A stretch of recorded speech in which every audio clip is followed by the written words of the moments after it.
Alhamdulillah, I just had some delicious ice cream. That's my treat, my cheat day, whatever, alhamdulillah. Honeymoon. I'm not talking about the fiqh of honeymoon. You do your research. Is it a good idea? Is it a bad idea? To me, it's a good idea. Number one, one of the benefits of the honeymoon, number one, you get time to spend time with your newly wedded wife, right? Alhamdulillah. You know, and I don't have to go into all of the benefit of that, you know. Another aspect of why the honeymoon is pretty good, a good idea, is financially. Because you as a man, you're going to be paying for this. So you as a man, you can decide how much you want to pay for that honeymoon. Understand this? And then when you come back to real life, come back home, your wife has to understand, okay, now we have to work together now. We need to save money. Right? It's no longer the honeymoon, you know, we're not at the honeymoon now. Now I have to go back to work. I have to study. I have to do this. I have to do that. You know? So now, alhamdulillah, she gets to enjoy her 2-3 weeks, however long you want the honeymoon. You know, spend on her, you know, pamper her, whatever it is. Take care of her, love her, all of these things, right? You know, make her feel happy that, you know, she got married. But come back home, and now you can understand with each other, make an understanding, okay, the honeymoon is over.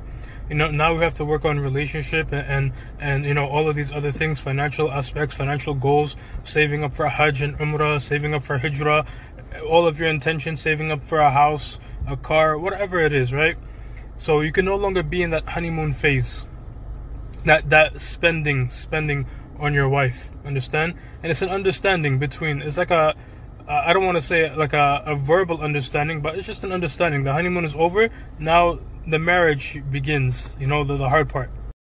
Some people, they avoid the honeymoon, and for whatever reasons they avoid it. You know, maybe it's financial, maybe it's fiqh rulings, or whatever it is. And then they end up overspending on their newly wedded wife to the extent that it's harmful for them financially, right? You need to think about this in your mind. And it's not stinginess. A lot of women go, oh, he's stingy. No, you want a responsible man, yeah? You want a man that can take you to Hajj, yeah? You want a man that can make sure that the bills are paid. Him being responsible with money is not stinginess. So use the honeymoon to set a limit of how much you're going to spend. And so when you come back from the honeymoon, you come back into a different phase. You left the phase of the vacation of the honeymoon, and you come back, and then you tell your wife, okay, now we need to save money, we need to build up money for our financial goals, right? You're no longer just randomly spending on her. You're no longer, you know, buying her things that are, you know, extreme in finances. I'm not talking about little gifts like flowers and stuff like this. This is okay. This is recommended. You should do this. But, you know, you're talking about that phase of the honeymoon where you spent a good chunk of money, right?